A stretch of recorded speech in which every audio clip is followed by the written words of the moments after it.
যেভাবে না পাচ্ছে, যেভাবে পেয়েছে chief secretary, home secretary, DGP, ADG, law and order, CP Kolkata, সেভাবেই খুঁজে নেবে। মমতা বন্দ্যোপাধ্যায় কাদেরকে সাইডলাইন করে রেখেছিলেন, যোগ্য অফিসারদেরকে, সেই তাদের কাজে লাগানোর দায়িত্ব ইলেকশন কমিশনের।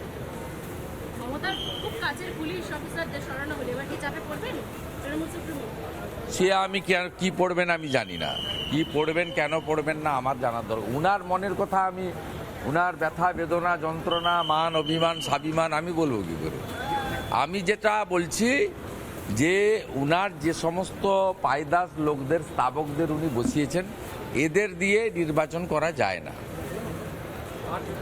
এখনো পর্যন্ত বিচারাধী যে প্রশ্নটা বারবার উঠছে যে এখনো সেই প্রক্রিয়া চলছে। গতকালও নির্বাচন কমিশনার খুব স্পষ্ট করেননি যে এই বিষয়টা কি হবে, এক্ষেত্রে আপনাদের বক্তব্য? না, আমাদের বক্তব্য আলাদা করে কিছু নেই।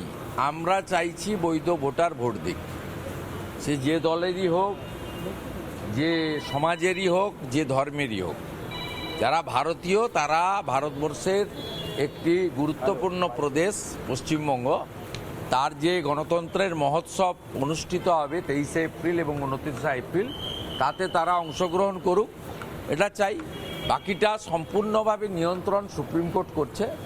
তারা বলেছে সাপ্লিমেন্টারি লিস্টের নাম এসে যাবে, যারা জুডিশিয়াল অফিসার এবং আধিকারিকদের দ্বারা ঝাড়াই বাছাইতে তথ্য প্রমাণ এবং ডকুমেন্টের উপরে যাদের প্রমাণ হবে যা তাদের ভোট থাকা উচিত, তারাই হবে।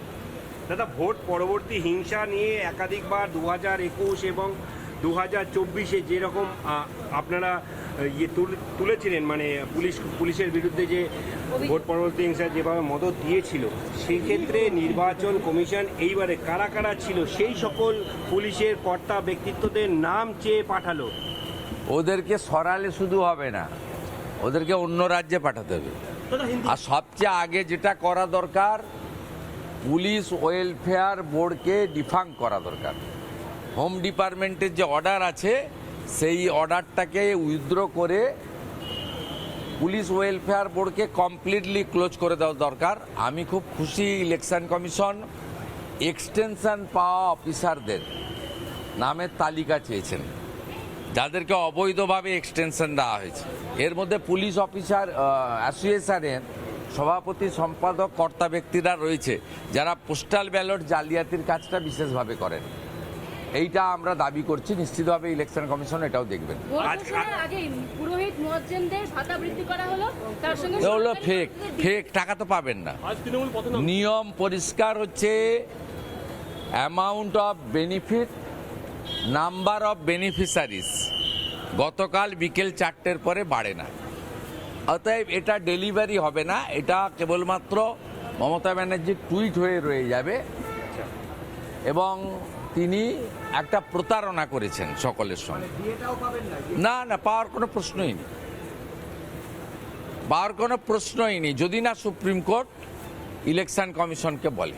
দাদা, আজকে যেহেতু সুপ্রিম কোর্টের অর্ডার আছে, সুপ্রিম কোর্ট যদি বলে সেটা এক্সেপশন হতে পারে, কিন্তু উনি কি করে ডেলিভারি করবেন?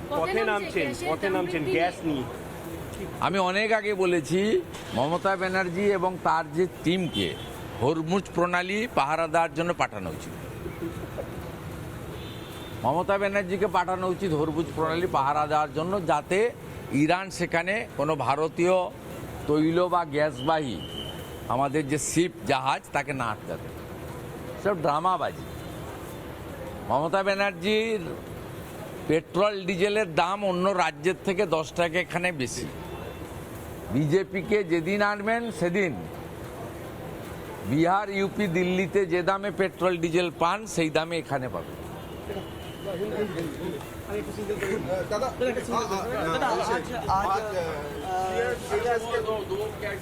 ये करिए ना।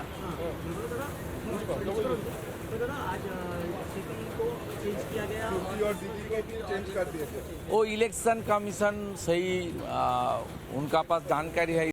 নানা ধরনের কন্টেন্ট দেখার জন্য লাইক করুন, শেয়ার করুন আমাদের ফেসবুক পেজ, সাবস্ক্রাইব করুন আমাদের ইউটিউব চ্যানেল, পাশাপাশি অন্যান্য ব্রেকিং নিউজের জন্য অবশ্যই চোখ রাখুন রিপাবলিক বাংলায়।